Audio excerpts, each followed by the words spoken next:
When you think about businesses that are selling through the roof, like Aloe or Allbirds, sure, you think about a great product, a cool brand, and great marketing. But an often overlooked secret is actually the businesses behind the business, making selling, and for shoppers, buying, simple. For millions of businesses, that business is Shopify. Nobody does online business better than Shopify. It's home of Shop Pay, the #1 checkout in the world. You can use it to boost conversions up to 50%, meaning way less carts going abandoned and way more sales going through to checkout. Sign up for your $1 per month trial period at shopify.com/income, all lowercase. Go to shopify.com/income to upgrade your selling today. That's shopify.com/income. And the name of it is A Sprout of a New Generation. It shows Paul McCartney coming up from the earth, like growing a sprout, a start, a new dawn. You see, the Beatles are the original. They started the look, everything. And they are the greatest group out. And here is, see, if you notice, he's like growing. And I like the oil paint, and I love to present his paints in the pool. And I love him to have it, and I love to meet him, because, You think you have any chance of meeting him? Well, I don't really know. It's really all luck, because a lot of people meet them because they know somebody. But I would like to give Paul this, and show him I'm a true fan, and that, you know, and that I wouldn't tear him apart, speak to him like a decent human being, and that he's really the greatest in show business. It sounds like you have sort of a crush on Paul McCartney. Yes, that's true. I love all the Beatles, but Paul's my favorite.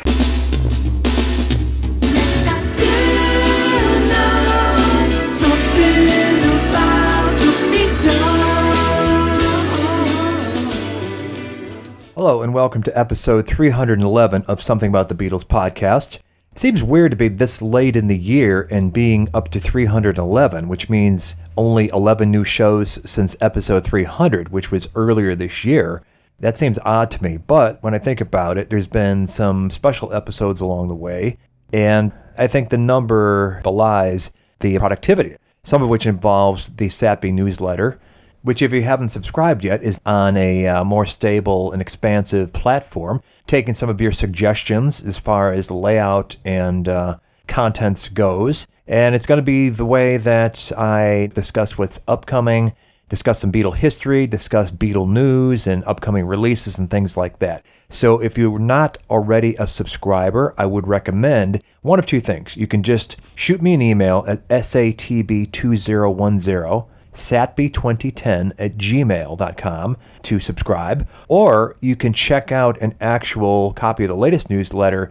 Go to my LinkedIn profile, and it's something I posted this week as part of the new platform. So you get to see what it's like in advance and like, oh, that's what it is. This is cool. Be informed about everything going on, upcoming, etc., etc., etc. Because there's going to be a lot of stuff I'm going to be soliciting input from you guys from going forward. New projects and such. So stay tuned and be in position to have your opinion count for something as far as influence on the show and what I do goes, because honestly, I don't do a whole lot of the social media stuff these days except to announce new shows. That's about it.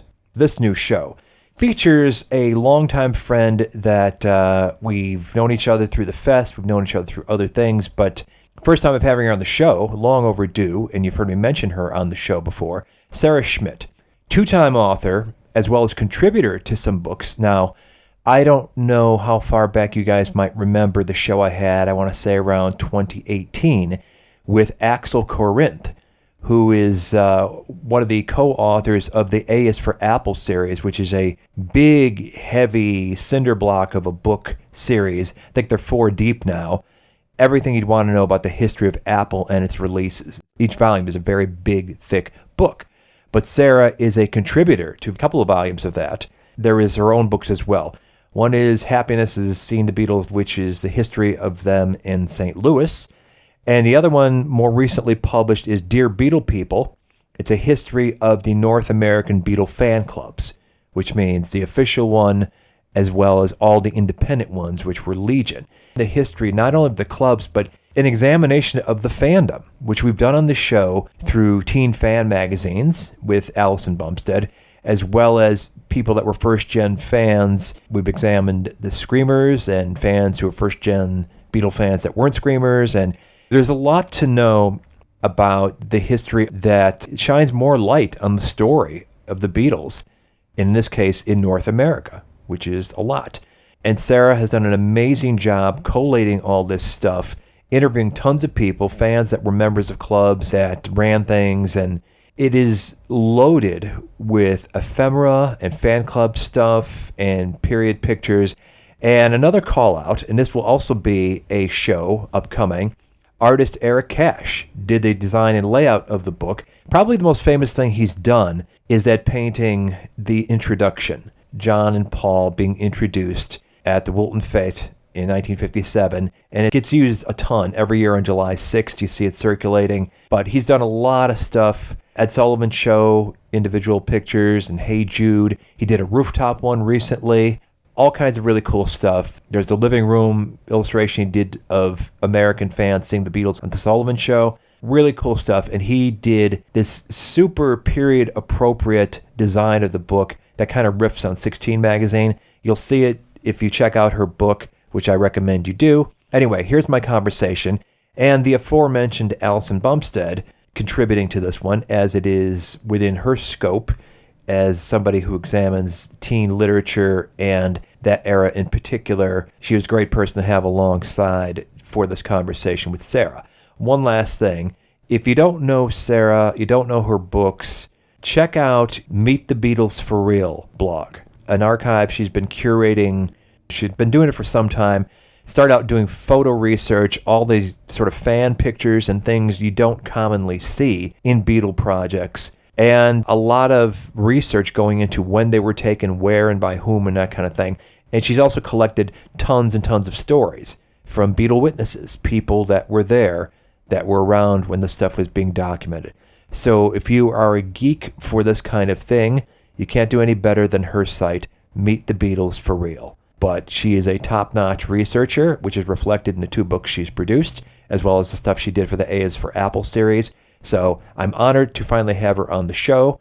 Not for the last time, Sara Schmidt with Allison. I'd like to thank you just for being fans. Sara, a lot of people might know you beyond the 2 books you've published, Dear Beatle People and Happiness is Seeing the Beatles, The History of the Beatles in St. Louis, that you've been running a website for I don't know how long. I just know it's been always kind of like I've always been vaguely aware of it being there. Meet the Beatles for Real, which is a collection of stories and photographs, the likes of which most people have never seen anywhere. And you just sort of collect and curate this stuff. And I was very happy when on the show I did recently with Chuck Gunderson, and you happened to be in the room, but I don't think that's why he did it.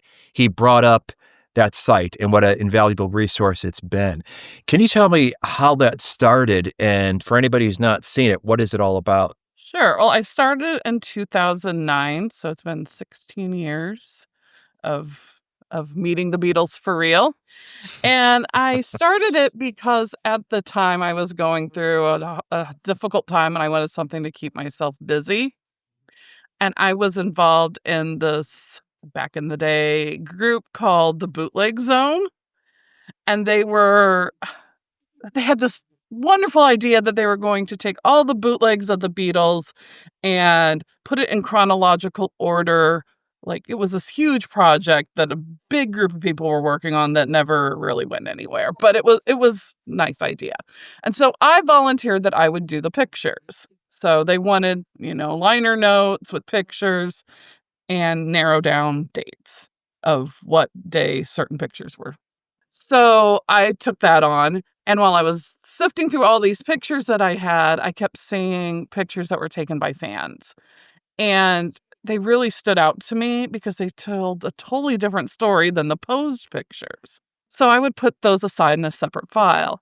Well, then I decided I want to share these with everybody, just as an aside. So I started Meet the Beatles for Real, just as a way to show the people in this group these photos that I had. discovered that were taken by fans. Let me stop you right there. How were you acquiring these photos? Did you have to seek them out any place particular? Was it all over the place? Where were you finding them? It was just all over the place. Online, scanned magazines, books, MySpace, just random places online that I was digging and researching and finding pictures. Mm-hmm. So then I realized that some of the pictures that I had matched a story that I had in a fan magazine, The Right Thing, that I had bought at Best for Beatle Fans for like $1. And I was like, wait a minute, that's the picture she was talking about in that story. It's like, well, I need to type this up and like put it together and show everybody this is so cool. And then that's kind of how everything took off from there. I never expected anyone besides like the 25 people working on this project to see it, but somehow the world has seen it and it just keeps growing 16 years later. And along the way, you made some connections with people that we as Beatle fans would know as familiar. Specifically, I'm thinking about Lizzie Bravo, Yes. who we know. Tell us about that. Yeah, Lizzie was one of the first people that somehow stumbled upon. I really think she is why it kind of started to take off towards other people, because somehow she discovered it, maybe because I had her name on there. I don't know. She never really told me. And she started commenting like, oh, this actually was taken in 1967 by my friend Maureen. And I was like, wait a minute. Who are you? Like, why do you know who took these pictures and more information?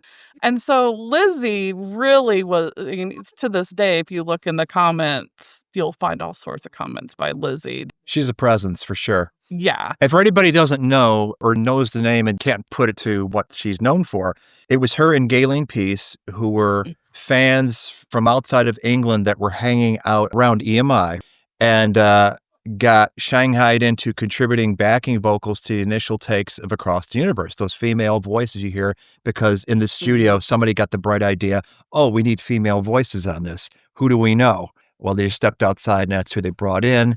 And people know that from the World Wildlife Fund version of Across the Universe versus the Let It Be one. Nothing's gonna change my world. Nothing's gonna change my world. Nothing's gonna change my world. Nothing's gonna change my world. If you know the name Lizzie Bravo, that's why. Yes, and she did a lot of other things behind the scenes. Like she got John and Yoko, they had everybody sign wooden spoon. Oh, they signed wooden spoons for one of their demonstrations. And Lizzie had to go around to all these different Woolworths and buy a bunch of wooden spoons for them to sign. And these stories could be found on Meet the Beatles for Real site. I might have that story on there. I don't remember. I know I read it in her book. Okay. And her book she's no longer with us to be a guest here. No. Tell us about her book, just so people know. Her book is like on the road to like from Rio to London or something is the title of it. It's only in Portuguese. It's not available in English. She was in the middle when she passed away because I would talk to Lizzie almost weekly. We would talk on the phone. Like we became more than just Beatle friends. We became friends, like, talking about our lives beyond our hobby of the Beatles. But at the time of her death, she was going through her diaries and translating her diaries into English. She didn't just want to translate her book that was in Portuguese, because she's from Brazil, into English. She wanted the exact wording from her diary. Like she was taking an extra step. And she was in the middle of doing that when she passed away. I had heard that her daughter was going to take over, but that's happening. Well, I haven't heard anything from the Apple-Scruff world. Right. I haven't either. And far as I know, her daughter is not a fluent English speaker as her mother was. So that kind of... I wonder if a publisher will translate the book with permission as it is. That's kind of what I would like to see. Have me in the books there. I have painstakingly typed in a Google Translate to kind of get the idea of what it says. I did a lot of it because I wanted to know what it said because she sent me a copy of her book. Right. And that's where we left it because I remember her telling me I'm working on an English version. And as soon as it's ready, I'll come on your show, Robert. And sadly, we ran out of time. Yeah. But that's an invaluable resource. I mean, Allison and I have talked about people who kept diaries back in that time and how that first person contemporaneous resource is just invaluable for something that we care so much about. She, like many, was reluctant to publish her diaries because she was embarrassed. And she was embarrassed because she was like, oh, John looks so handsome today. And she really fangirls out over John, which is why we kind of bonded because we're both big John fans. But that tells a story unto itself. Yes, it does. And we can all relate to that. We still fangirl. Like, I mean, I'm in a flash to the poster I fangirl over every day in my kitchen, that vintage. Yeah. I say hello to the lads. I'm like, hello, Paul. Well, and she was a teenager. I mean, of course she's going to have a crush on the Beatles and express that in her diary. Yeah, of course. Yeah, I'm not, and I still do it. She was embarrassed as a woman in her 60s at the time that she sees things. I think a lot of women have all these amazing stories, and men too, that they're not sharing because they are embarrassed. But I'm so glad that they move past that for whatever reason and see their stories as valuable. Like Debbie Gindler's book, I found. I'm so glad that she decided in the end to publish her book because I really enjoyed it. And I had a lot of insight to a world that, I wasn't part of. So yes. Right. And to that, I would add Carol Tyler, who published Fab Four Mania, and the immediacy to that because she was documenting things in real time. It brings you into that moment in a way that goes beyond seeing a piece of film or a picture. Yeah. You capture their emotions. Right. Well, and it's just more than screaming girls. It shows you what they're actually thinking. And now Debbie's story is unique, but The inner life. Yeah. but yeah, just seeing like her drawing the paper and Carol's book where it's like the Beatles, the Beatles, the Beatles, the Beatles over and over and over and over again. We've all related to that, even if it's not over the Beatles, right? We've done something like that in our fangirl, fanboying. Yeah.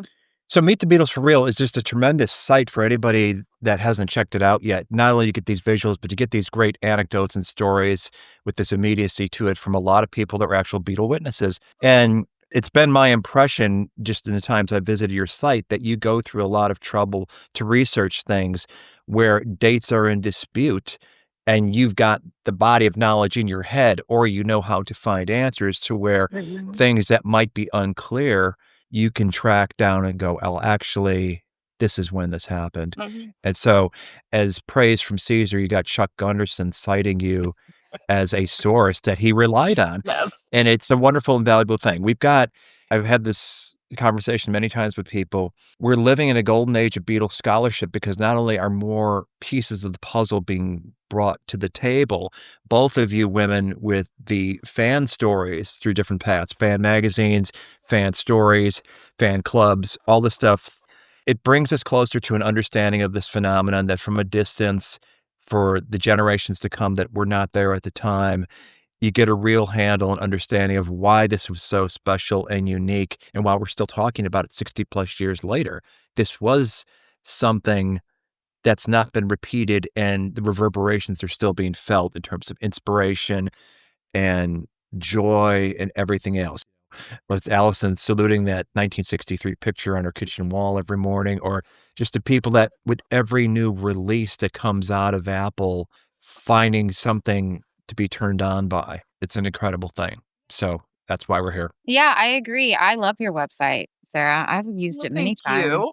That's how I found you. And Robert already hit that question because I had that question ready. It's like, how, what kind of connections have you made? And has this brought you closer to fans? Which you've already answered, but that was the first thing I thought of because I know many people like Christine Feldman Barrett, as well as myself, have mentioned your site because you had a picture, because I write about Judy Sims for those who have heard about Judy. If you haven't, ask me later. And you've had wonderful pictures of her on there, and it was just very helpful and joyful to see. So I'm really, really grateful for your site, as I know many of the listeners here will be too as well. One of the things that makes me the happiest about the site is that it has reconnected people. Like, that's, to me, means the most. Old friends that used to hang out outside the Dakota, in the 70s have reconnected through the site because they see a picture and then in the comments and then they're exchanging emails, and that warms my heart. That's really cool that you've got that connectivity happening, that people get drawn to your site or Google around, and in the comments, you got people's names, people responding to things, and these little conversations taking place. Yeah. Yeah. I think that overall means the most to me more than anything else, is that it's reconnected people who were friends because of the Beatles back in the 60s and 70s and can be rekindled today. Have you thought about collecting this and curating it and turning it into something in published form? I have thought about it. I just don't know if I have the right to do that because they're not my stories. They're not your stories, but I wonder, certainly as fans, we're interested in this stuff, but I'm sure you can contact these people saying, hey, I'm thinking about sharing your stories with the world. Are you cool with that? Yeah, that's it. Can I contact some of these people have passed away? Some Yeah. people I don't know who they are. They're probably going to be less litigious then. It's a lot. No, but you could create like an article or a piece that you talk about your experience with the website and share some of the Greatest hits. examples that were Sure. hired. If it's published and printed on your website, then they like vocalized it. That's something that I feel is like fair game because they, Put it out into the world, man. Yeah, they put it out into the world. Yeah. Yeah, Cool. I'd buy that book. that's true. Yeah. But now we're talking about this book. One of my favorite books. Uh-huh. Oh, well, thank you. I love your book, Dear Beatle People, the story of the Beatles North American fan club. The artwork is excellent on there. So Eric Cash. Yes, Eric Cash did an amazing job with the cover and all of the artwork inside. I always have to it was all his idea. It's based after a 16 magazine. Yes, So as which is you'll see little Easter eggs of 16 magazine things, like the find the hidden, or what's difference between the two pictures. He drew all that. Yeah, The design is phenomenal. Yeah, it absolutely it was all captures him. that vibe. it is. Mhm. It captures the joy of that era, and then of course in My World Mhm. Teen Fan magazines. I'm actually like just diving into your book because it's about the North American fan clubs. Can you tell us about the development of the original Beatles fan club? The original Beatles fan club in the United States? Okay, well, that's quite a story. The whole thing is quite a story, if you ask me. That's why I wrote it, was because it was a story I hadn't heard before, and I wanted to read a book about it, and I couldn't find one. You had to write it. So now there is one because I decided to write it myself. The original Beatles fan club, Beatles USA Ltd., was formed after the Beatles came on the Ed Sullivan Show.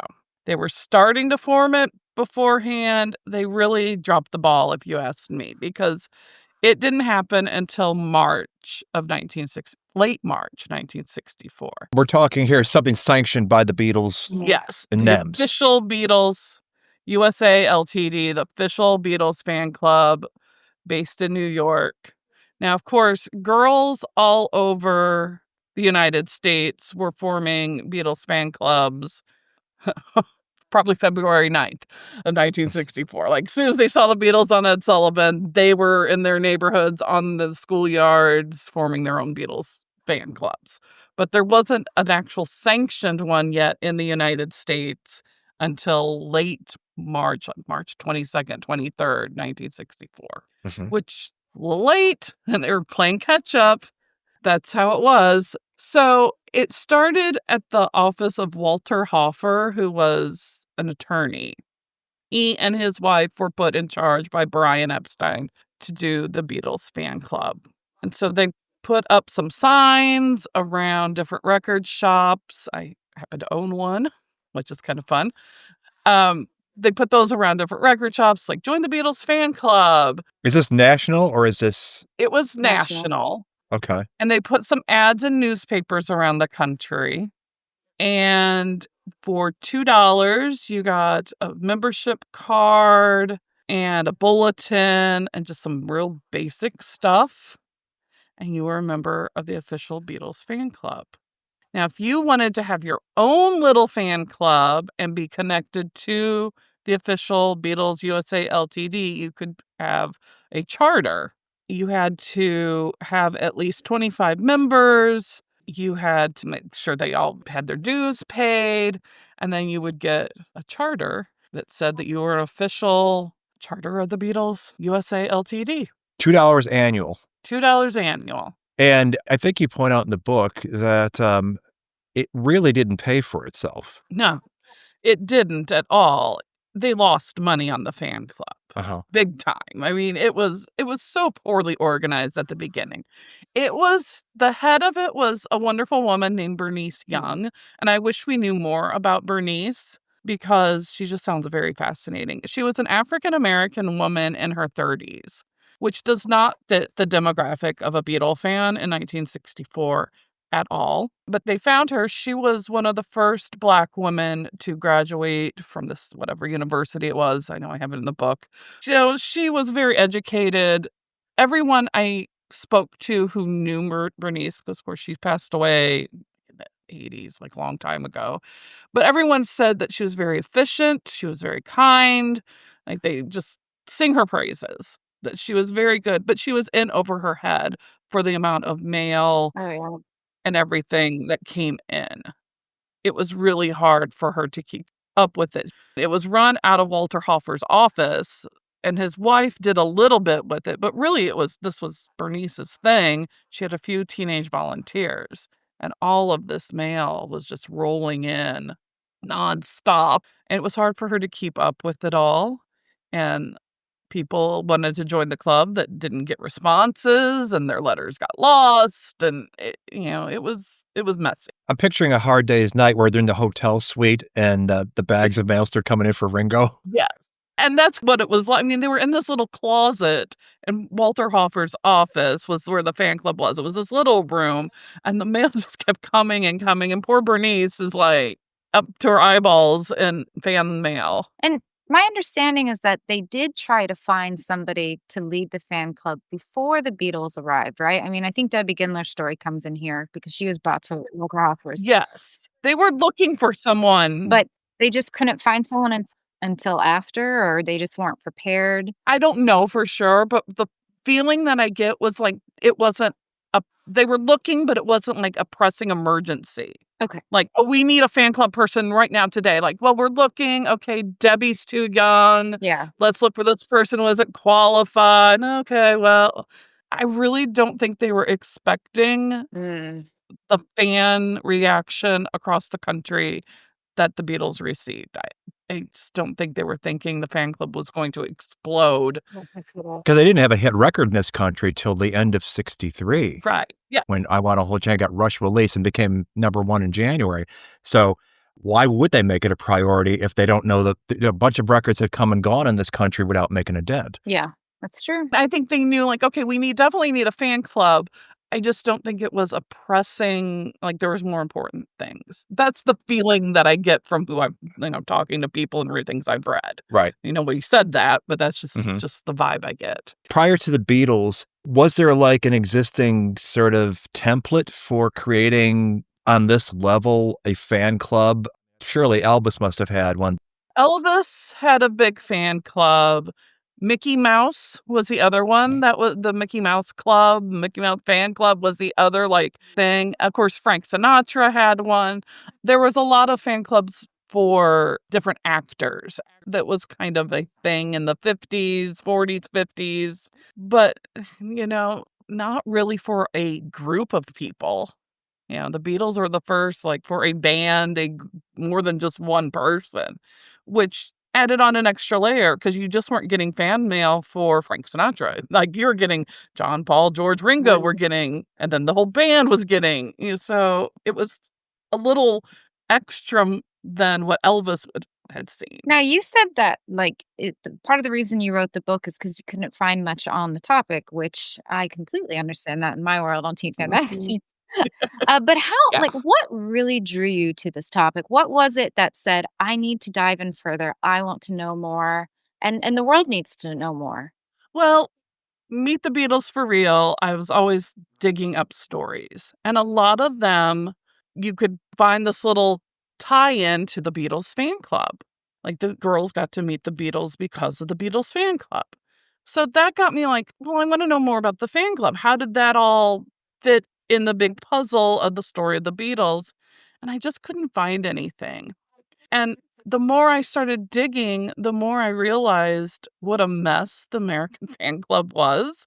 How the cease and desist letters in 1968, that was probably my pull, was like, what on earth? The Beatles sent cease and desist letters to 144 Beatle fans? Like, I wanted to know more about that. That totally interests me. I wanted to know more about that.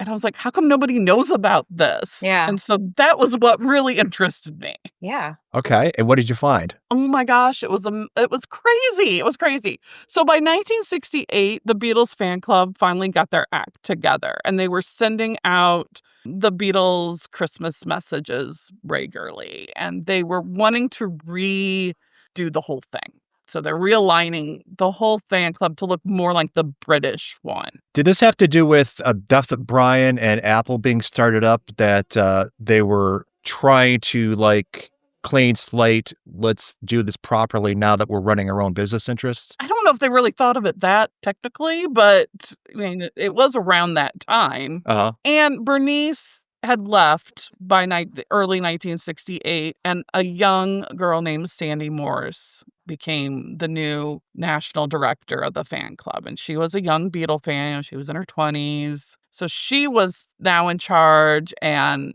wanting to do things like the right way. So they were teaming up with Datebook magazine, which really, really was helpful. Like, that really was, because in the UK, they had teamed up with Beatle Book Monthly. So the fan club was able to talk about what was going on in their little newsletter at the beginning. So they did the same thing with Datebook. Which seems curious because that's the magazine that blew them up in 1966 in not a very positive way, although Yes. it was, as Allison will be the first to tell you, by design. Oh, yeah. Yeah. I discovered that too. But of course, that date book issue is very controversial for all the right reasons, as Art Unger and Danny Fields would say.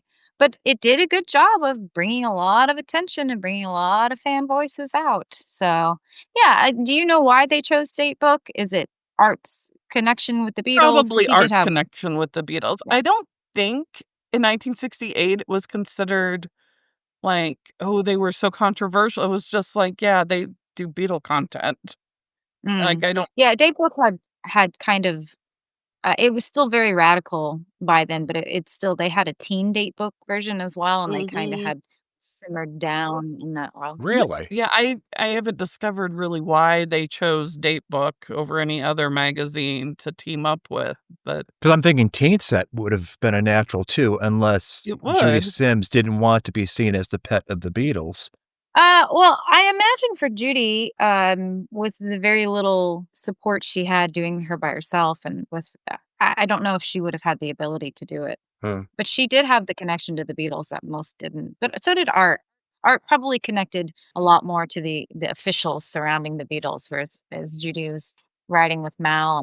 But she also had connections with the UK publications as well, because the first thing I'm thinking about 1968 and Judy Sims and Beatles is she's attending White Album sessions. Yeah, and she's writing, because she's writing for Disc and Echo. Yeah. But she's busy, Yeah, she's I busy. suppose.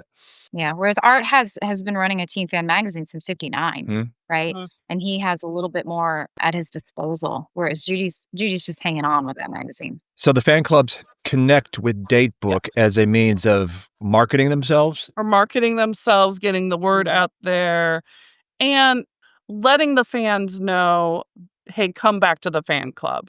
Because by 1967, most Beatle fans had dropped the fan club because they weren't getting the materials they were promised to get.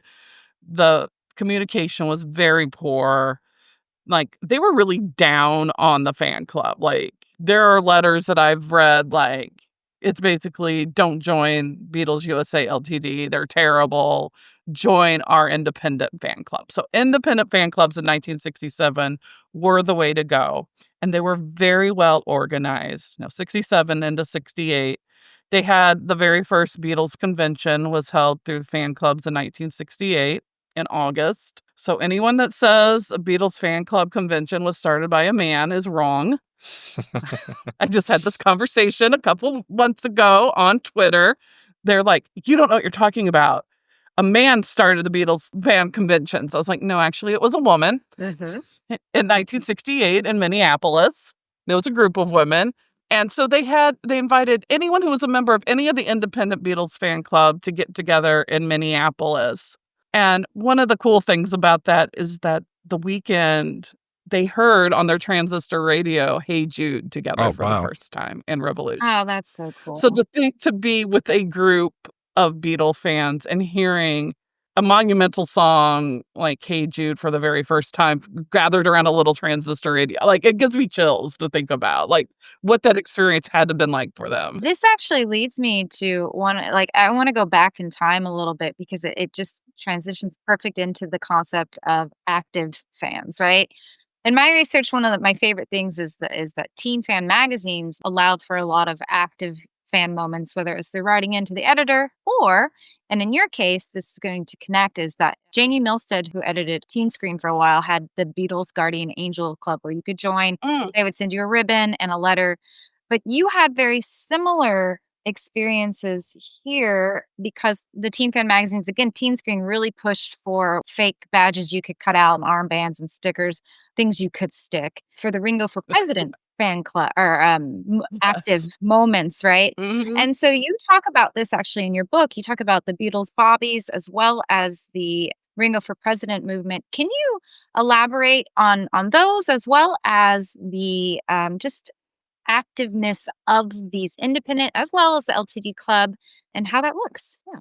Right. Well, the fans clubs were really active in a lot of different ways. They raised a lot of money for different organizations, like the John F. Kennedy Library was a popular one. Breast cancer research was a big one because of Paul's mom. And one of them even was raising money for handgun awareness in the 60s, which is kind of like, yeah, that made me go, wow, okay. Yeah, how did they raise that money? So they were doing a lot of things. They were having bake sales to raise money. They were having Beatle dances where they just played Beatle music and everyone came to dance, but there was a cover charge. They were doing like lip sync contests to Beatles songs. Like the fan clubs organized all sorts of fun rallies to raise money for important causes. When I read about it, they say, because the media just shows us as the screaming girls. And yes, we are the screaming girls. We're proud of that. This is how we let our steam out. But we also think these causes are very important and we want to raise money for them in the name of the Beatles and to let everyone know that we're not just teeny boppers. We're not just, the Beatles aren't just, some guys we have a crush on. Like, we're serious about this. And in the name of the Beatles, we're going to do all these great causes. So a little sect of that was the Ringo for President campaign. And the Ringo for President campaign was a big part of the fan club in 1964. And they were quick to tell you, this is just something we're doing for fun. Like, we know Ringo can't be president. Like every interview in newspapers and on TV are like, you realize he's not an American citizen. Like, yeah, we can't even vote yet, mister. We're just doing this as fun because we think Ringo would be great as president. And I kind of agree even to this day. The peace and love ticket. I'm all for it. And so at last I understood that there was still a spark of good in Ringo. Ringo, Ringo. So it was just this fun activity that they did, and they would march around with their Ringo for President signs, and they would have all sorts of cute little signs. And, there was the song Ringo for President, and the one group was like, they marched to the city hall, and they said, if you won't let us in, we're going to jump in the fountain out front. And they're like, we're not letting you in. So they jump in the fountain. There's a picture, anytime you see Ringo for President pictures, you'll see these wet girls with signs and a fountain. And that's why, because they said, we're going to jump in the fountain if you're not going to let us in to talk to you. So that was just really a fun activity that they did. I love the one interview I read in a newspaper where they're talking to the parents, and they're like, this summer they've been really into this Ringo for President. They've been making posters and signs and marching around town, and they've been out of our hair the whole summer. It's been great. Like, the parents are like, they're not bugging us. We love it. So made everybody happy. And everybody loves still posting those posters with Ringo for President. I mean, everyone. Right. I mean, it was just, it was meant as a fun thing. Celebratory. I know today people look at it like they were serious, and they were never serious. It was just, teenagers doing a good thing. Let me ask you about something that I became aware of when I was collecting in my early years of trying to get all the picture sleeves to the 45 releases on Capitol, is that some of them came with inserts for the fan club, right? They did.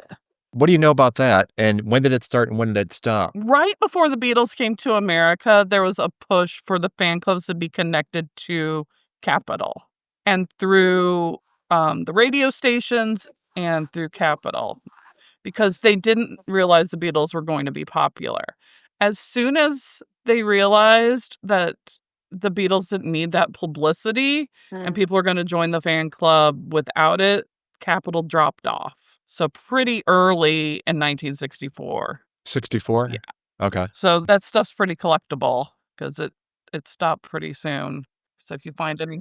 Did it continue after, because I seem to remember, I seem to connect it to Lady Madonna for some reason, which is 68. I'm wondering if there was a latter-day iteration. Now you're going back to 68, where on one side it's Join the Beatles Fan Club. We are now connected with Datebook magazine. Okay. It's this two-sided thing, kind of talking about the relaunch, if you will, of the fan club. And so that would date it to early in 68 that this is happening, really before the proper startup of Apple, which came later in the summer. Yes. So, okay, interesting. Now we're putting a timetable together. Yeah. 68 really is the breaking year of stuff. Sarah, one of the other things when it comes to fan club and magazines and all these are great because they, like you were talking about the Ringo for President piece, is that in 64, that was just an early example of the Beatles community because these young women are so integral to the success of the Beatles and the just visuals of the Beatles out and about and in your face. Can you tell us about the Beatles Bobbies stories or any other the active stories in the early 60s and into the late 60s and beyond? Yeah, the Beatles Bobbies are really interesting. They started in Baltimore. And they decided it was a group of 16 plus, so that's considered older Beatle fans in 1964. They didn't like all the screaming because you couldn't hear the Beatles, and they made the Beatle fans look immature. And, you're 16 and older, you want to be considered mature and all grown up. So they were afraid, and rightfully so, because we know what happened, that the Beatles would stop coming around to the towns where the fans were screaming all the time and they couldn't hear themselves perform. So they made a promise within their group was going to police the fans and get the fans to throw streamers and confetti instead of jelly beans at the Beatles, for one thing, because that could hurt them. We don't want to hurt our Beatles. Yeah. No, you don't want to cause them pain. So we're going to throw streamers in the air instead. And instead of screaming, we're going to be singing along with the Beatles. And they wore bands that said BB, Beatles Bobbies. And they had a card with an official oath that they took. You had to be 16 or older to join the Beatles Bobbies. And they really kind of were the mean girls of the Beatle fan club world because they acted like they were better than the other fans, which caused a whole lot of nonsense commotion in San Francisco. So the movement spread. It started in Baltimore. It spread throughout the country. And if you remember San Francisco, when the Beatles landed, they were supposed to land in Beatleville, which was an area of the airport. They were going to get up on a stage and make a little talk, like some little speech, like, thank you, Beatle fans, for coming to welcome us. Something they were going to say. We don't know what they were going to say. While they were waiting, an all-out ruckus happened out there on the airport with the Beatle Bobbies and then all these other Beatle fan club groups who were arguing who loved the Beatles the most. And then the Beatle Bobbies were like, "Hey, calm down. Stop fighting. Stop yelling. You're making us all look bad. Stop this." Well, the police didn't like that because that's not some teenager's job to try to stop a fist fight from happening. The fans didn't like it because who are you, little girl, to tell me I can't be screaming about the Beatles? And it just caused so much, like, they were fighting and yelling and screaming at each other so much before the Beatles even arrived. So once the Beatles did arrive, it was a full-blown riot, pretty much. They broke the little fence that was supposed to keep the Beatles in. The Beatles, like, made it to that stage and, like, were zip off. I think Paul said, "Thank you. Okay, off we go." The fans went crazy. The fans went crazy because there were these fights breaking off over who loved the Beatles the most. There was like one fan club's like, "Well, we have 2 presidents. You only have 1." Well, is it that the Beatles Bobbies, was it part of a fan club? Was it something you joined? Yeah, it was considered a fan club. I mean, they got an official charter and everything. Oh, wow. In some of the cities that they were a fan club, but they had a mission to police the fans, and they thought they were going to get support from the actual police. Like, they would write to the police and like, "We're here to help you. We're on your side." And the police were like, "No, you're not. You're just crazy fans like the rest of them all." I know. Yeah. Well, they didn't listen to Mal Evans when he always warned them about how crazy it would be. So why would they listen to young girls? That's pretty typical, not listening to those voices. Right. But you'll see pictures with the girls with the BB on their sleeves. I love it. And too bad the Stones didn't pick up that idea. They could have sent him to Altamont. Yeah, it would have been a better result. Why are we fighting? Why are we fighting? But in Baltimore, the Beatles did meet with the Beatle Bobbies at the hotel. Did they? And did they behave themselves like they professed they would? They did. They did. I have the pictures of them with them. They did behave themselves. But George was like, "You're who? What's your club?" Like, and so they recite their fan club pledge, and he's like George just did not get it. He was like, "And you're doing what? What?" The other Beatles, I don't think they're just like, "Okay, they're a fan club. Get your pictures with us. We'll sign your autographs and be on your way." And George was trying to understand, like, "And who do you represent? Yeah. And what? What's this on your sleeve?" I'm afraid I don't understand. I love this, though, because Teen Screen, Janie Milstead tried to do something similar. And I don't know if it was before or after on the timeline, but she sent out, like, you could write into Teen Screen and join the Beatles Guardian Angels, and she'd send you a ribbon and a membership fan club, as well as letters. I think she sent out I have documents of at least 2 letters. So it wasn't only among the fan clubs, it was in the teen magazines too, is this idea that, like, let's protect our Beatles. Specifically, she was really into it right before the date book thing broke and right after. She's like, "Remember why we're here. Okay. Protect the Beatles. Don't let anything happen to them." And I think it's admirable that these young women thought of it, and even if they were petty in some ways to other fan club members, because you're 16 and you're so much older than a 14-year-old, right? But I think it's admirable that they thought they loved them so much that they're like, "I'd rather be quiet and keep you quiet than anything happen to them. We need to preserve them." And it's really interesting if you look at the pictures from the Baltimore concert in '64, you see confetti being thrown. Like, there's pictures where you see fans with, like, confetti's coming down. Look, they're pretty cool looking pictures. You're like, well, it kind of succeeded a little bit because, I mean, there was enough that it's in the pictures. Yeah, definitely. Just think if the Beatles had given their blessing, if the official fan club was up to speed, that could have sanctioned that and incentivized them to want to be part of Beatle Bobbies, or at least follow that protocol, how it might have been different. There's the Beatle Angel thing you're talking about, Allison, that manifested itself on the '66 tour?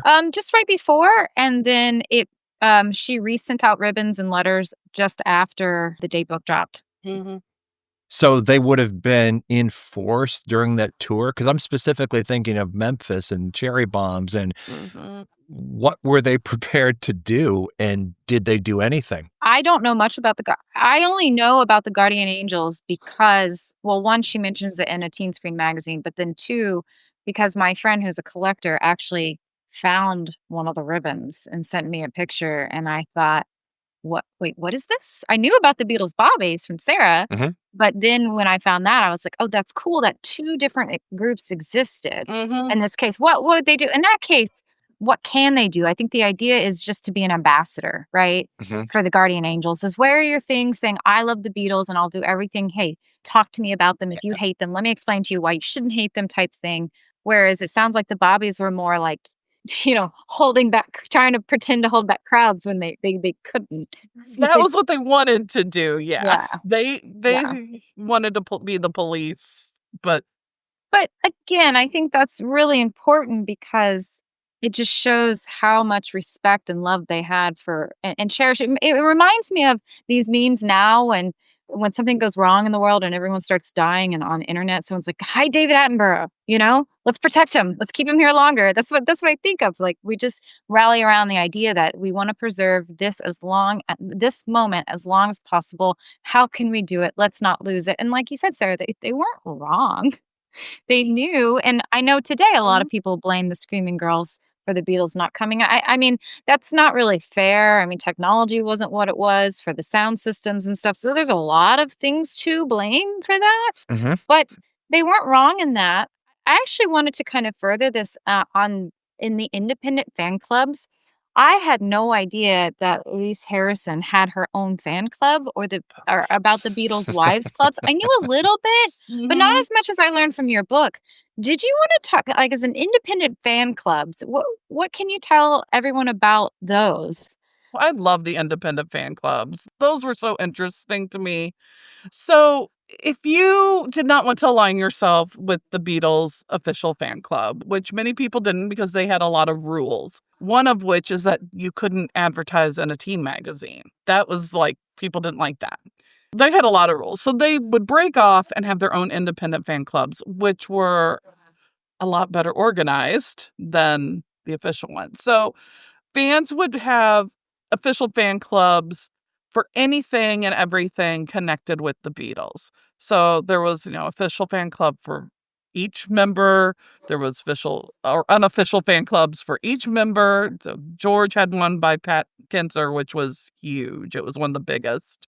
The Paul McCartney one was really big too. The John one was big, but then John got in a lot of trouble for different things, and it kind of went up and down. And then Ringo's just kept coming and going. I don't know. He never had a consistent one, but the George and Paul ones were very consistent. And then they would have fan clubs for anyone connected with the Beatles, including their wives. So there was Cynthia had one, the Sin Lennon Beatles fan club. Patty Boyd's fan club was the Potty Birds. Maureen's fan club was the Flying Cow. Which you should explain was the name of the bar in his house. Right, like, now, do you know why they called it the Flying Cow? Because that was the name of Maureen and Ringo's bar at Sunny Heights in the house where they lived at the time, which was like a little anecdote. Like, you had to be in the in crowd to get that little. You had to have read the little article, I think, in Life magazine or something about when Ringo was redoing his house. And then Jane Asher really didn't have one. She was just kind of connected with Paul. Feelings for Jane kind of weren't good, but then she was touring the United States. Everyone wanted to see her, so that everybody loved her. And then they didn't love her again. So Jane was kind of wishy-washy with the fans. And then Louise Harrison, George's sister, started her own fan club for herself out of her home in Benton, Illinois. Well, that got her in trouble with George. Am I correct about that? It got her in trouble with the Beatles organization. It started like every other Beatles fan club. And of course, the fans wanted to hear from a Beatles sister. I mean, that's pretty cool. So they joined, and she would send like information about when their brother, I think it was Peter, got married, and like what kind of cake did they have? And George was the best man. And these were it was like, and fans would eat that up. I mean, that's... This is in the 60s. Yes. Yes, this is 64, 65. Because she rode that wave for a long time. Yeah. She did. She did. I thought my understanding was that George was not happy with that. Well, I don't think George really cared. I don't care. It was like, it is what it is, whatever. He didn't really talk out too much about it in the 60s. What got Louise in trouble was that record that she put out. And there's this record, like, Listen to Louise, the interview with Louise. I forget the name of it. But yeah. It's a collection of radio interviews she was doing in 64. Right. And she would go around, she did the radio thing, and then she also would go around to different cities in the Midwest and meet with fans and answer questions live, like fan club members. Louise Harrison Caldwell is here, and we might as well get our Beatle press conference off to a start right now. My name is Rebecca Martin of Cambridge, and when did George learn to play the guitar, and did he ever have music lessons? Well, he first got a guitar when he was 14, and he is self-taught. He never ever did have music lessons, and in his own estimation, he's still learning. He's still trying to really get it to master it. Jane Daly, Dorchester. Are the stories that the Beatles are supposed to write in the fan magazines, do they really write them themselves? No. No? Renee Walsh, to make a play. It's obvious the Beatles can't remain together forever. Do they have any future plans? There have been rumors about a comedy team when the Beatles break up, if they do. Well, they are a comedy team, Sheila Murphy, Concord. What did the Beatles think of the campaign for throwing confetti in Boston? Well, it certainly doesn't hurt as much as... And there's this great story by Dee Elias about how she faked a Beatles fan club just so she could go to the stop. She faked names of people, and it's this great story about and how it ended up getting her to meet George. Wow. Eventually in Cleveland. But it started because her and her friend decided they were going to make a fake Beatles fan club because they didn't know enough people in their little town. So, but it was a recording of those radio shows, and then I think on side B is her live talking to a group of teenagers in one of these meetings that she would have at libraries and stuff around the Midwest. And it said something like, listen to Louise talk about the Beatles, but Beatles was on the cover. And so she got a cease and desist letter from the Beatles organization asking her, telling her, forcing her to stop everything. Fan club, the record, no more. Yeah.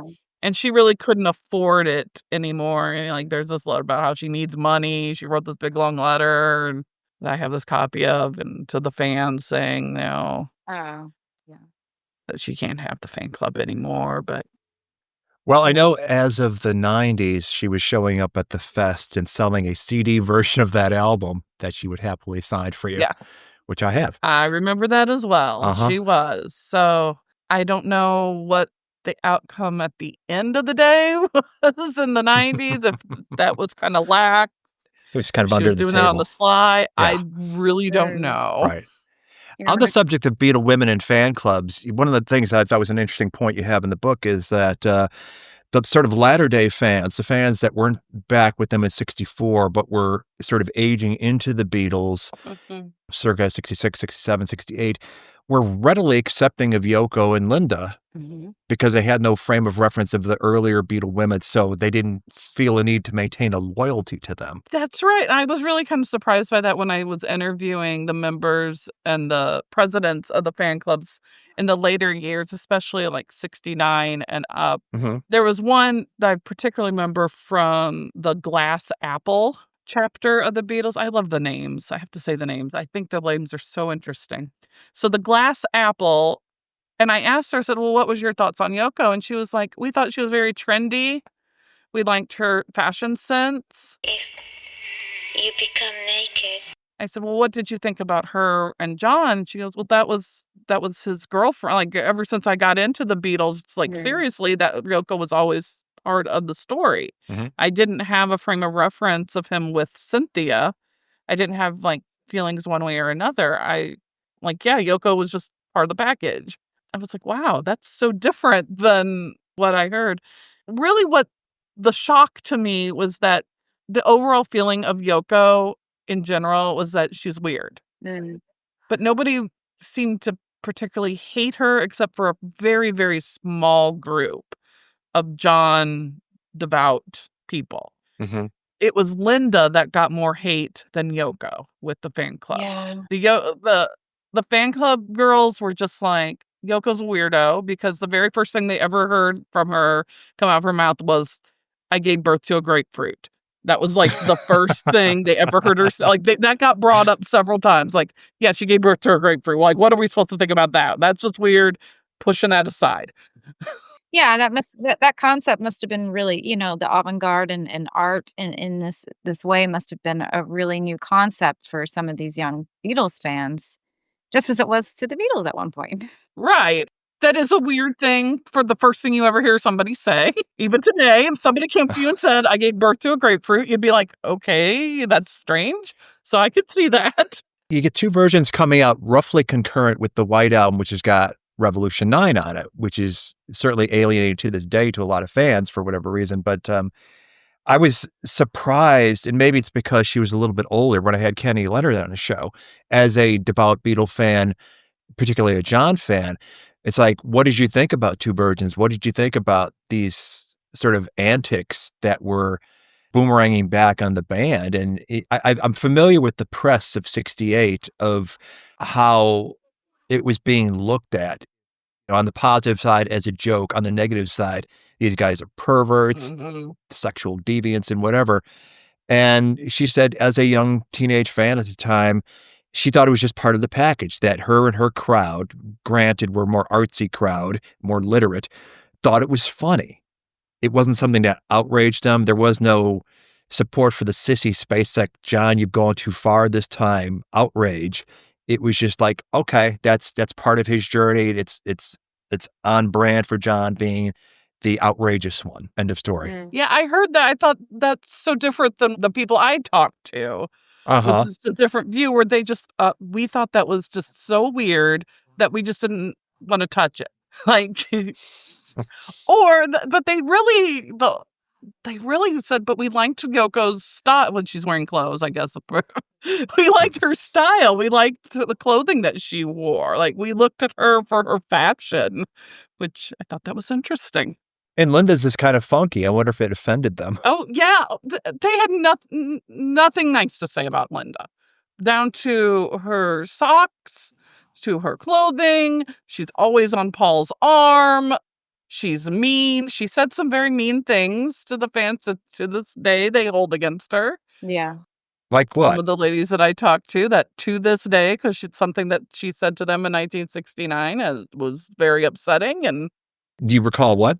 I'm not going to say, because it's not my place to say, because it's all hearsay. Yeah. But, it just things that hurt their feelings. Yeah. I know the one thing in the book is that she insulted the fan club. They were all hanging around during the recording of Ram, and she came out and cussed at them and yelled and screamed and said, this isn't a fan club meeting. You need to go away. Wow. You're not wanted here. And of course, Linda grouped all the fans together, as you would. She wouldn't know, like, these fans mean no harm. These fans are putting letters set on fire through my mailbox at Cavendish. Yeah. Like you just group them as they're trying to hurt. They're breaking into my house, stealing my pictures. They came in through the bathroom window. She just groups them all as they're doing harm. I wonder if it's just because she, although she was in the world, in the rock world with her photography in her own right, I just wonder if it's because it was just not something she was used to. Oh, I think that has a lot to do with it. She didn't understand, like, why are these girls not going away? Why are they just hanging out here outside the studio? Yeah. And when you're married to, with a Beatle like, Paul, I can see the frustration. Yeah. And she had a bunch of negative experiences right out of the gate. Right, she did. Yeah, and they were mean to her, so she was mean back. I understand it. And she did mellow out towards the fans a lot. Like, once Wings started and Club Sandwich. And she got to kind of know some of these fans as the regulars as they were. Mm-hmm. I think things really changed, but there is a group to this day that's like, we have no use for Linda. I don't care that she changed. She was so mean to us. Well, poor Linda got still gets hers, right? With how people talk about her and her vocals Yeah, and yeah. Wings and Yeah. Allison. So And I love Linda's like one of yeah. my favorite wives. Oh, I love Linda. That part was hard for me to read. Yeah. But yeah, well, Linda was young too. I mean, yeah. Well, yeah. You guys have seen Yeah. the footage, like the day of the Paul leaves the Beatles announcement outside of Apple. Yeah, and they talked to Carol Bedford, and she's like, Linda says jump. Paul say, how high? That's Carol Bedford that says that when the Apple scruffs. Yeah. Which usually people now focus on John and Yoko and what Yoko's like. Right. And that was the surprise to me, was that John and Yoko, the original shock of divorcing Cynthia, once they got past that, it was like Yoko's just there. Okay, whatever. She's weird, but she's there. She's interesting. Yeah. They weren't weren't one way or the other. But Linda was like, Linda's got to go. Which I was surprised that was not the stereotype that we're used to. The Yoko hostility certainly ginned up over time, sure. and maybe more during the solo years than the end of the Beatle years, because, when you have showcases of her on a microphone intervening in this Chuck Berry duet with John Lennon, things like that, and the records that she was putting out that were what they were over musical backing. I'm old enough to remember when I first was seeing Let It Be in a theater, which would have been early 80s, the hissing every time she appeared on screen. Yeah. And I'm talking about at the fest. Oh, yeah. When I started going to the fest. Presumably in a room full of hardcore Beatle fans. Yeah. But it would happen with Linda, too. The 2 seconds of Linda you see in Let It Be, where she walks in the door. I want to be very clear that it's not just the women hissing. No, it was because everybody. A lot of people will listen and think all these women were so mean to each other. And it's like, well, hold on. Hold on. It goes both ways in this world on the hissing and the booing and the talking about Yoko and Linda on the male side as well. You bring up a good point right there that I want to address, which, Sarah, is the stereotype of Beatle fandom in the 60s, screaming girls. You think of fan clubs, you think of girls. Mm-hmm. How much of a male presence was there both in being part of the fan club and running them? One of the things you do point out in the book is that there was some male-run fan club where it was more about the music rather than an emotional thing. So talk about that a little bit. In the early days, it was almost exclusively girls. I mean, maybe 1% guys. I mean, it was very few. You'll see every once in a while, there'll be one lone male in the fan club in a picture or a name of one guy. And then as the years progress and the touring years stop, more men boys become involved. I did speak to the first area secretary who was a man. He was a young boy because he lied about his age. He was from Louisiana. His name was Richard. And that was kind of a big deal. They said, you're the first boy. Like, wow, we've never had a boy before. Like, it was kind of like this weird thing, but he was really into it. And then you started to get more fan club and charters where there was a male presence. More boys were joining the fan clubs and it was focused, like you said, on the music more than on what's Paul's favorite color, what kind of toothpaste does Ringo use? Those questions that would come up all the time. They were more focused on the music, what instruments were being used, and bootlegs. When those became big, they really wanted to talk about the Comeback album was a big topic towards the later years. Mm-hmm. Are there any female-run fan clubs that talked about? Because I imagine there'd be some that talked about the music as well. Sure. And Yeah. comments. Yeah. They always had like record reviews and things like that in their newsletters. It's just they also would include personal things. It was kind of half and half. Right. The fan club newsletters I have that was all male run. It's just simply music reviews of bootlegs. Is that because it comes later and we know a lot of those facts, do you think? Like, when are these male-run fan clubs coming? 69, Ooh. 70, 71. 69. So the colors and food stuff would already, I mean, everyone would know, right? Well, they With still, that information. So maybe there it's was, not needed. In the female clubs, they're still doing it? they did that all the way to the end. It was, Okay. although there was another divide between fans, like they called those girls the Polly girls. You're still in the Polly stage where, oh, Polly's so cute. We're more mature. We're in the Paul McCartney stage. That was kind of how Oh, I love this. that was kind of the divide. Like, and there was lots of debates about what should we be talking about. Oh, well, that's really fascinating, though, because I think these are elements that most people think it's the food and the colors. But there are elements and there are divides, like you saw with the Beatles, Bobbies. These are very intricate and segmented communities where you start to see these. And I think is that something you see as it progresses? You see the Pollys and the Paul Yes. McCartney fans? Well, you see that there's always new Beatle fans coming around, just like there is today. There's always this young 11, 12-year-old girls, boys joining the forces, and they want to know the basics. Yeah. They have to. You know, and so they're joining the fan club wanting to know, so what's Paul's favorite color, guys? And you got these people who had been fans for 4 years, and they're now in their early 20s going, who cares about that? Yeah. You're just you're a Polly. We want to talk about what's his beliefs and why is he recording the McCartney album, and it's very interesting. I think that still stands today because It the does. people who quiz me the most on what I know are usually male fans. If they hear, I don't tell anyone I know. Like when we're going out meeting new people, I'm like, don't say anything to me about me and the Beatles, because the first question is like, not only is who's your favorite Beatle, which is a really annoying female question, I feel like. Oh, I love telling everyone as who my many favorite others Beatle is, so that doesn't matter. Well, mine changes often, but it's often like a quiz, like on what do you know? And it's the basic questions that they often accuse the Pollys, as you said, or girls knowing. But I get asked those questions too, just the basic things.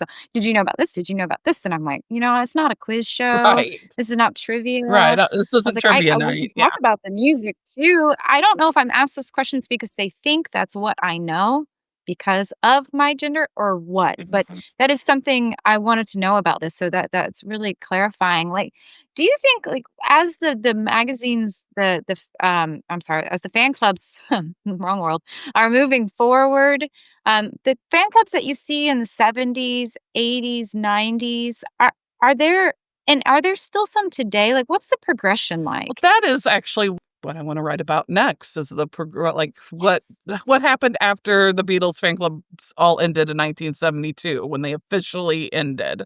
What happened next? But there isn't an official Beatles fan club. It ended in 1972.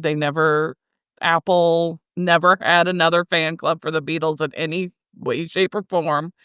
After that, it was all independently. Like, I was in the St. Louis Beatles fan club in the 90s.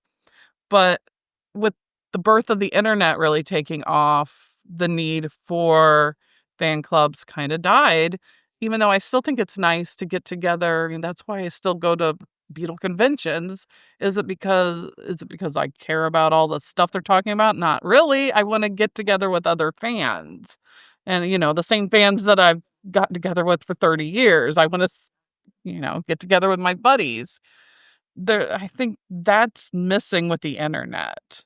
In between, Yeah. in the 70s, in the period when I'm starting to get into fandom, you had the fanzines, Yes. which was another way of sort of collating fandom and information and talking about music, talking about, Paul's on tour this year or whatever, that kind of thing. It filled a gap for sure. Yes, definitely. And the people that run those considered that to be a fan club. I mean, they considered... Yeah, you mentioned Barb Fennick a lot in the book.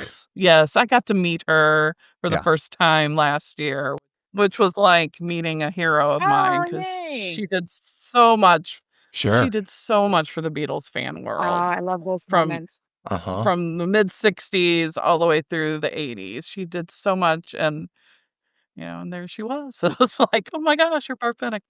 Yeah, that's awesome. Sarah, the thing you end your book with, which I really like, is the concept of like lasting friendships and relationships.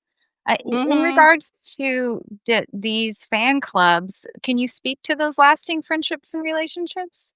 A lot of the fan club members are still friends to this day, 60 years later, and they still get together. There is, the New York City area fan clubs were big because there's, just over a lot of fans.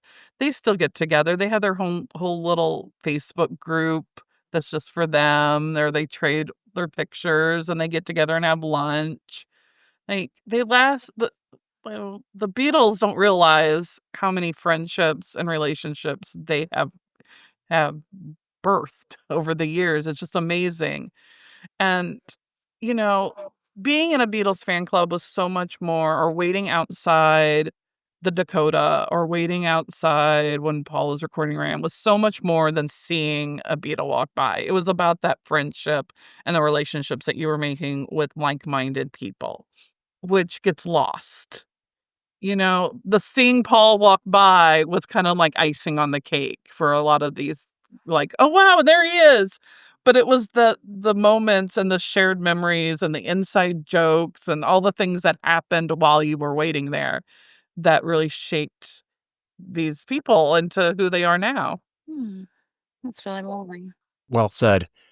To circle back to, we were talking about male clubs coming along later. I was wondering if February 10th, 64, the day after the 73 million saw them on The Sullivan Show, if girls would have gravitated more toward the clubs because they are more naturally social and community oriented, I think, towards something they love and feel deep emotions toward. Whereas I think a guy's place of putting what he just witnessed and was drawn into would be to grow his hair and start a band. And that was like the sort of more normalized social paradigm at that time until it wasn't. Girls certainly could be musicians too and form bands, but I think it was a more natural thing for guys who tend to be more oriented toward teams and that sort of group mentality of focusing toward one goal. Does that make any sense to you? More accepted. Yeah, I think you're right on target with that.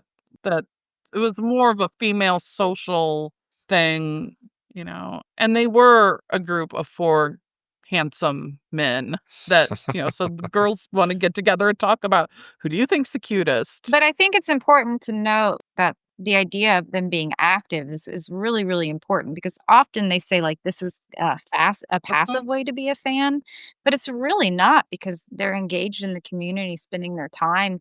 People forget what it's like before the internet and before, when even phone calls cost a lot of money. So you weren't on the phone too long. And this is a way to get together. Yeah. It's not necessarily hidden in a bedroom. It's out loud and in public. And some girls did form bands, right?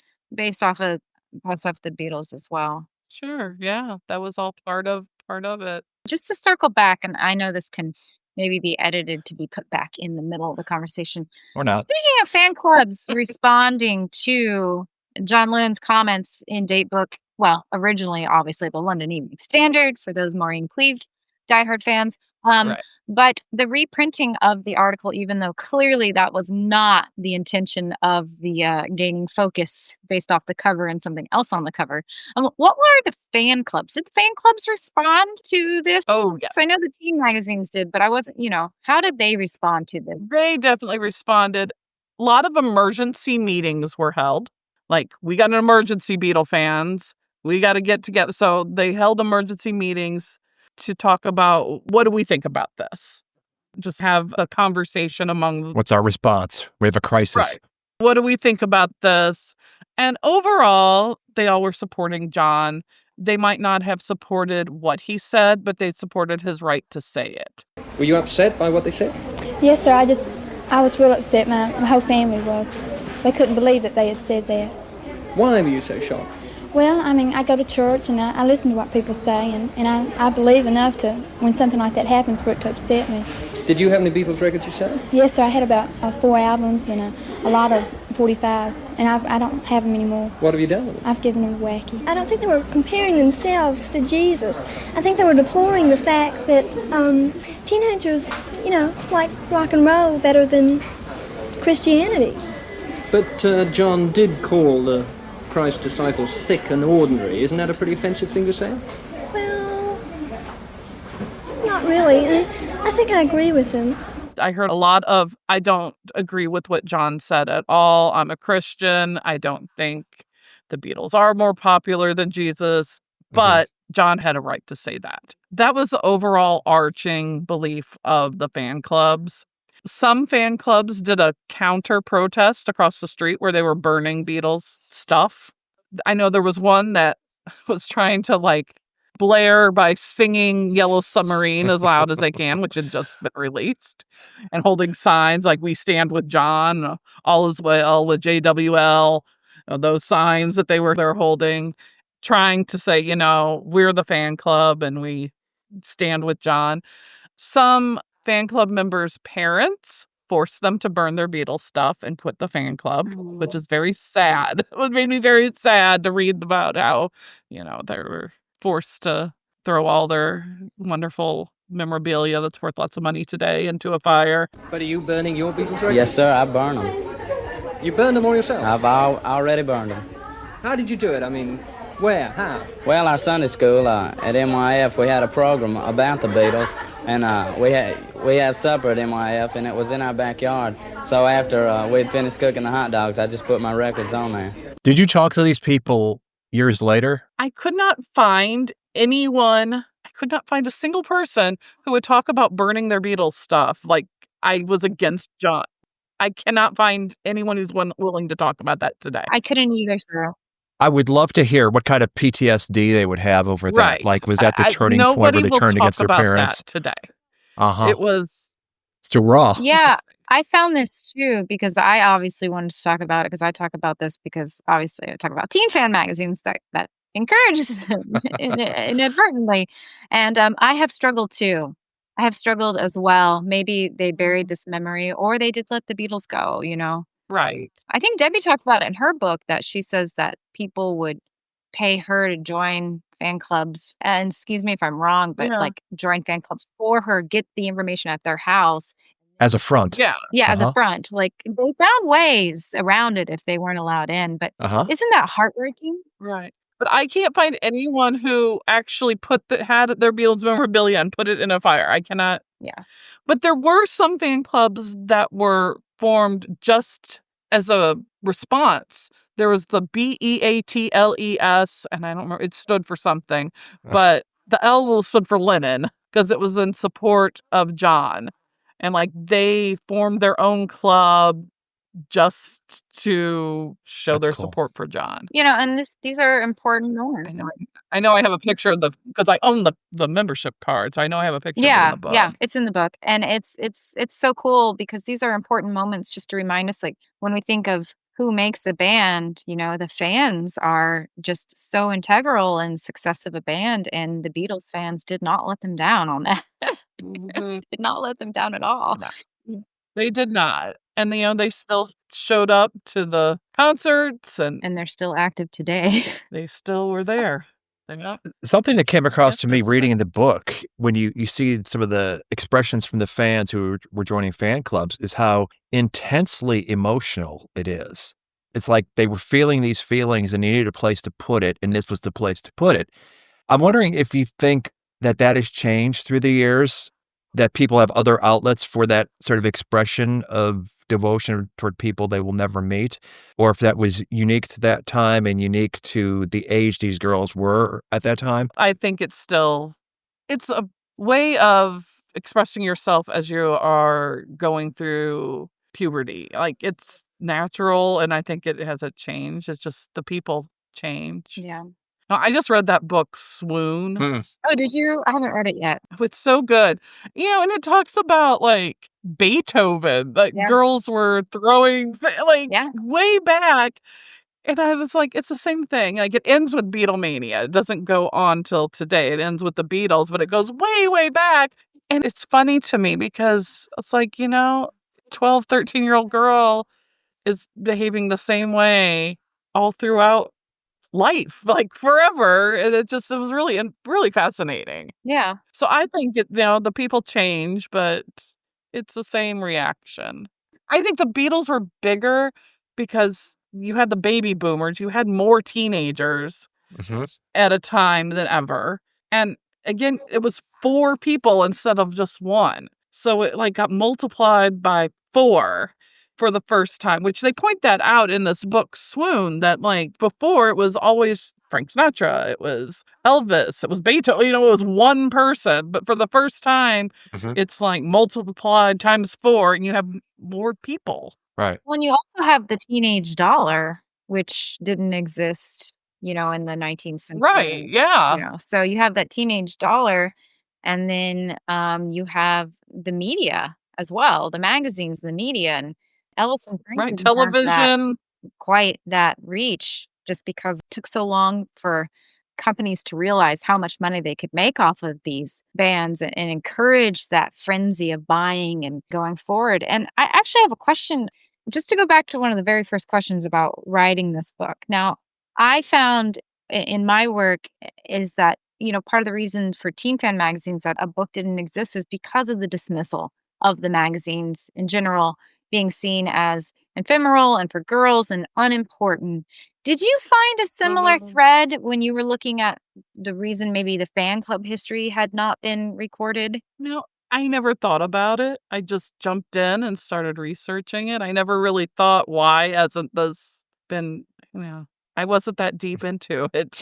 It wasn't until I read your book that I started thinking along those lines. Well, do you think now, do you think that maybe that could have been part of the reason, or it just hadn't been recorded? That could have been. I don't know. I don't know if people just aren't interested in the topic. I mean, honestly, the book doesn't sell that well. I haven't sold that many copies of it. I don't know. I know it's a real niche topic. I don't know if it's something that in the big picture of the Beatles, people just aren't interested in.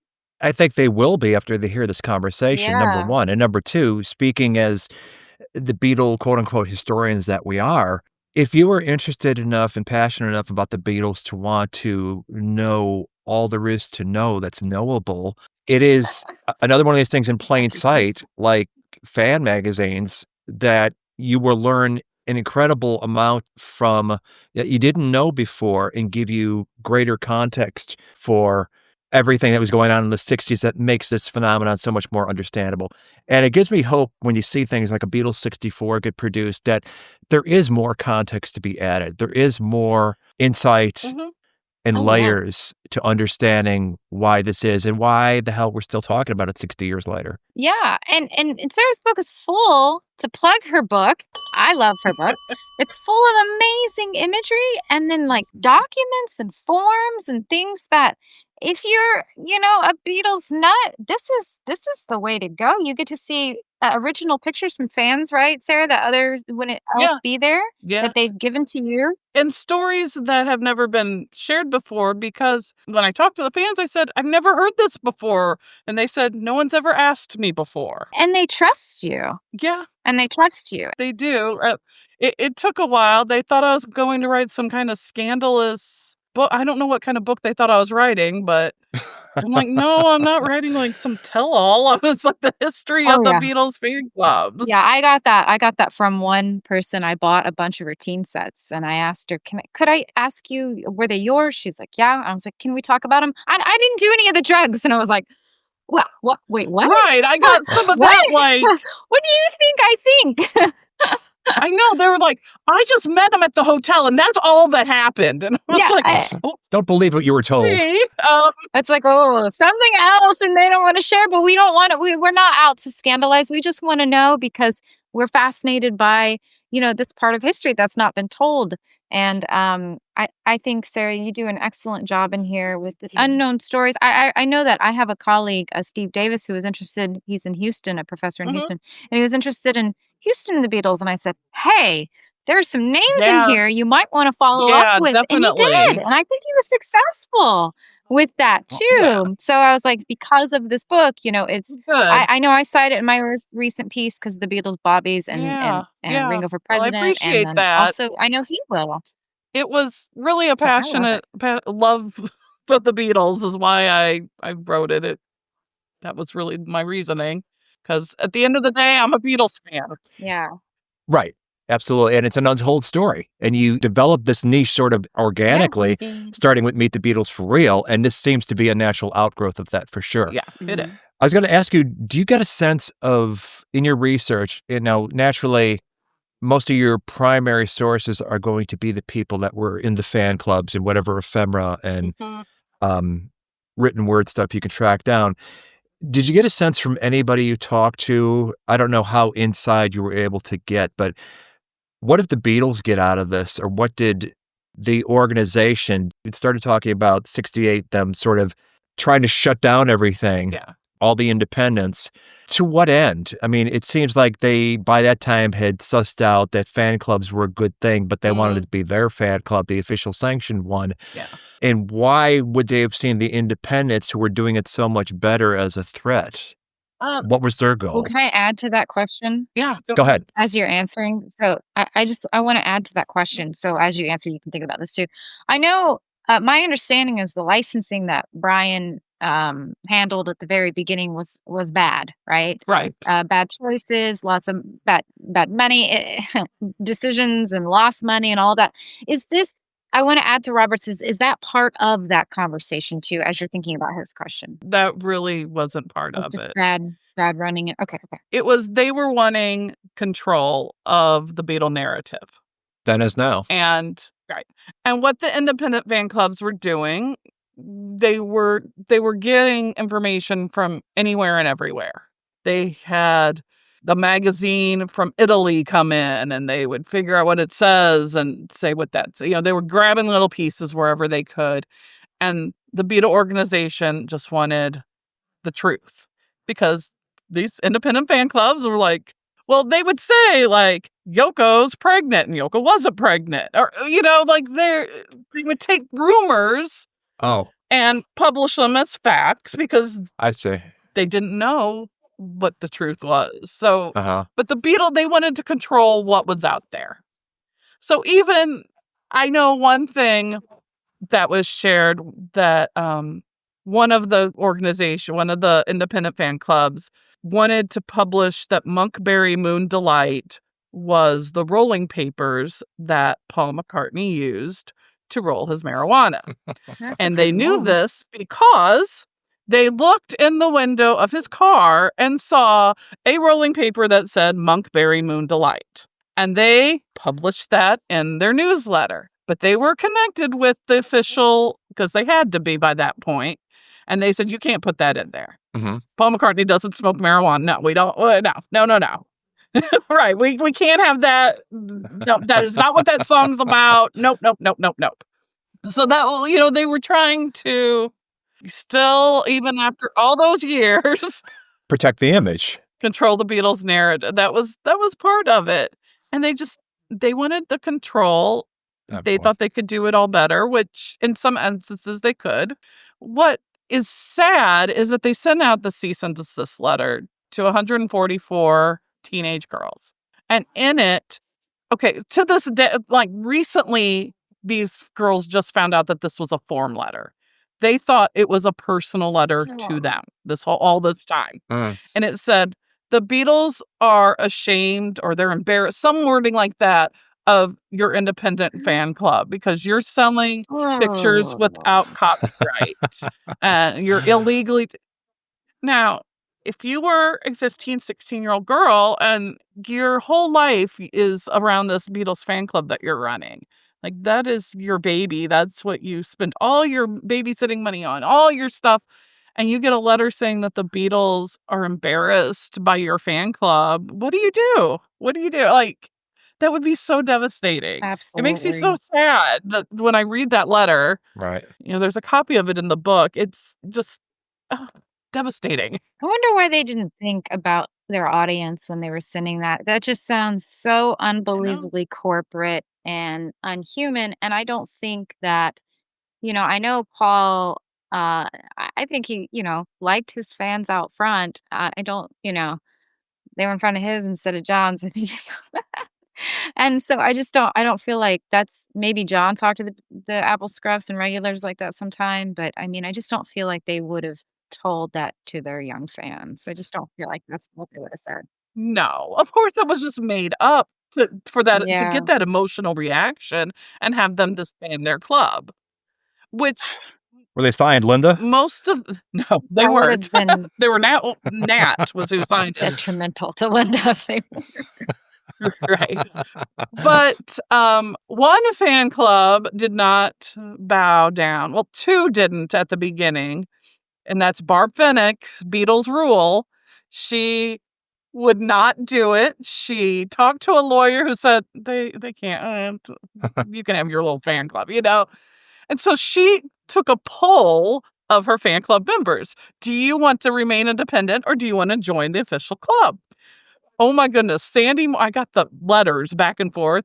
Sandy Morse had a fit. You can't ask them that. They don't have a say. You have to join. And she was like, no, we're going to stay independent. And she stayed independent until she decided, all right, I'm done. Yeah. Like 1970 or so. And then she started The Right Thing later in the 70s, which was kind of still an offshoot from Beatles Rule. Which was called Father Lennon's Many Children to begin with. All the same thing with Barb Fennick. And then the George Harrison fan club also wouldn't join because George had signed a charter and said, he agrees with her fan club. He already gave his stamp of approval. So she's like, I don't need to join. I got George's approval already. That's awesome. But then George came out and said, I really want you to join. And so how do you argue with George? Yeah. Awesome. Love it. That's cool. But those two really stood till the end. But Barb never did. She remained independent. So she could advertise in fan magazines and nobody came after her. Do we know the numbers of the fan clubs? I can't remember if you have the exact numbers in your book. There are the numbers. They were small, less than 1,000. But what about for the Beatles Limited in the late 60s? Oh, the late 60s at the end was 20,000. Okay. I can see that. It got up to, in the main, it got up really high. Yeah. Close to 100,000. But really? Wow. It was, there was a lot of people in the fan clubs. I mean, Robert, you got to remember 16 magazine at its peak was selling almost 1 million copies. Mm-hmm. Yeah. I'm not surprised 100,000 would join at the very beginning. I'm actually surprised it's not even more. I'm not surprised in theory. But $2 is a lot of money. But $2 was a lot of money. $2 is a lot of money. It was only $1 to join Capitol's teen set club that got you some records and letters. And then the independent fan club would have its own dues too, or the charter. If you were in the official fan club and then you were in a chartered club, which the independent fan clubs all became chartered if they wanted to, then they had their dues as well. So you couldn't really afford to join a bunch of different chartered clubs. So if you liked Patty and you liked Maureen, you kind of had to pick. Yeah, you couldn't afford all of them. Yeah, you couldn't afford all of them. Is it like a treasurer would hold on to the money in their house? Or? But it was all used back for mailing, for the mimeograph. Yeah. Some of them got their own mimeograph machines. They were always raising money for that. Cool. They're always asking for stamps. Send me stamps. Do any of these exist today? Independent fan clubs that deal with mail? No. Okay. No. Just wondering because there might be some old school people that keep soldiering on at this point. Joyce, who did With a Little Help from My Friends, she was in a lot of the original fan clubs. She does not do online, and she will send me postcards like we're pen pals on the regular. Okay. Yeah. Which I love. That's awesome. I love that. She'll send me a picture that she took off the TV of the Beatles and put it into a postcard and she'll write, "Dear Sarah, hope you're doing well," and she'll send me a postcard. Well, it's the same for the teen fan magazines. They don't exist anymore. A few maybe in the UK, but in the US, if you look at the stands, they're not there anymore. They don't need to be. No, they're not there anymore. That's sad. You don't, it's just so easy to, even Tiger Beat's website died. It's off. So what are the teenagers doing? Printing them out? Printing out the picture? I mean, no, they just have them on their phones. Now you can get what are they decorating their rooms with? That's a great question. They do, but the ones I see now are all anime decorated or all Japanese cultural Hello Kitty. Not just Hello Kitty, but like other stuff I don't know. Right. Anime stuff. Yeah, anime stuff and whatnot. So they don't have Taylor Swift posters They do. You can still buy posters like at Okay. Spencer's, at Walmart, at Hobby Lobby, and stuff like that. But you can't tear out the pictures from the teen magazines. No, you can buy a few. Like there's special issues on Tay Tay. I'm writing a piece on Taylor right now, so I'm really into that. Let's see, on Taylor and some others, and of course the Beatles. They still do special issues on Paul and the Beatles all the time. Oh, time of life. That hasn't changed. I stopped buying them. I used to always buy them, and I've stopped because it's the same thing. It's the same article. Yeah, I know the information in those magazines. But you can still buy those like at the checkout stands. And if you go into Barnes & Noble, they surprisingly still have quite a large magazine section.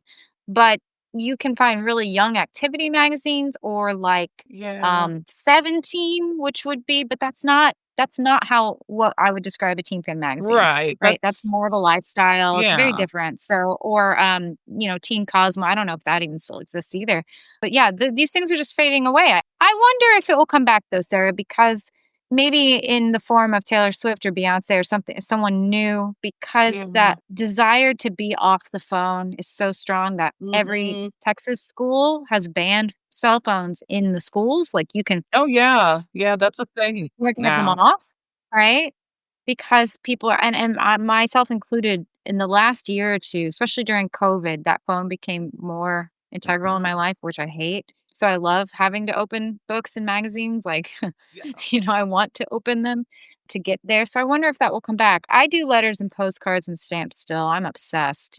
But it does seem to be hard to get people to write back. They'll text me.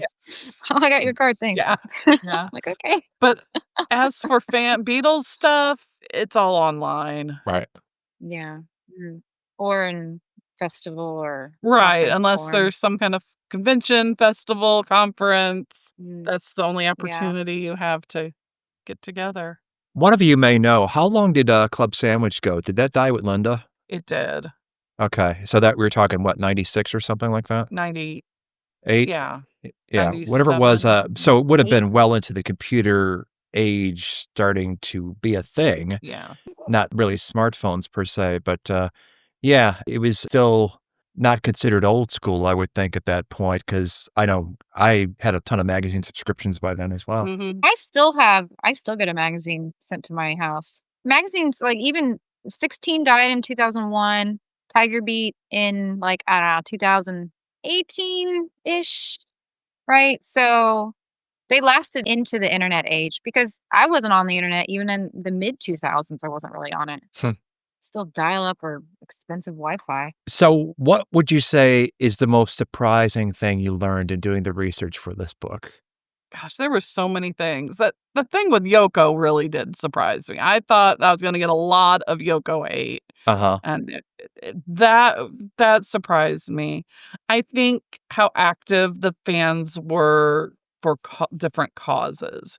They would adopt, like through Compassion International or Child International, adopt a child. That was a real popular thing that they did. And the George Harrison fan club even would send her Beatle records. Their child that they adopted. They would send her Beatle records. And then they raised money for her to have a bicycle and a record player. Like it was. I was going to say a turntable. Yeah, they got a turntable. That was the first thing, was turntable. And then they sent her Beatle records. And then a bicycle was like the next thing. So I never really thought about that aspect of a fan club, that how much they did for their community and then for the world. Like the John Lennon fan club was begging their fans not to send Julian Christmas presents, but to donate to your local charity for children, because Julian will have all the Christmas presents that he could possibly need. But there's children in your own city that won't have Christmas. Yeah. So in the name of John Lennon, buy a Christmas present for a child in need. Just that surprised me, that they were so active and trying to do good for the name of the Beatles. One of the things that surprised me in the book, you describe the visits, especially in the latter days of a Ringo, a George, dropping by the fan club. Oh, yeah. they really valued the fan clubs. Like, all 4 of them did. Brian really instilled that into them early on. Like, these are important people in your success. They're the ones buying your records, and they're the ones telling others to buy your records. Like, they're putting in a lot of work. They're not getting paid for it to promote you. Like, so you need to respect that, see what they're doing, value it, honor them. Like, I do think it's funny, though. There was one of the meetings, and the girl says, "Yeah, I'm from your fan club." And John says, "Oh, we're supposed to be nice to you." Do you think, I know a lot of people listening will wonder why we haven't mentioned Freda Kelly. And Good Ol Freda. Did she have any influence? I know some people have seen the documentary Good Ol Freda, or have talked to Freda in Liverpool. She is out and about sometimes. I haven't met her myself. It was really cool. Do you think she had any influence over the North American? Because you focus on North American. So do you think she had any influence over the North American club? She had very little influence. She did not have very much to do with the North American fan club. She did talk to members. She did try to encourage. They talked to her during that first Beatles convention over phone, which, is pretty amazing. And she was trying to encourage them to join the official fan club and not be independent, because then they would get the official information and they would get the Christmas record, and she recommended, like, Kathy Burns, when she ended her Cynthia Lennon fan club because Cynthia and John divorced. She ended it. Freda recommended that she be an area secretary. So she, was kind of knew some things, but for the day-to-day, it was run totally different.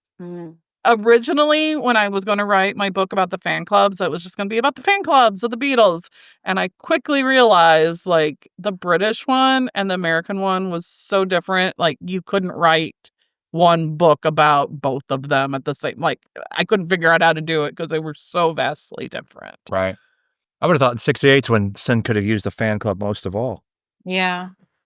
Well, and you'd have to be so... She was very upset when they ended the fan club. Yeah. Audition her next husband. Have a contest. Well, Kathy Burns thought she was doing the right thing. By continuing her fan club would upset Cynthia.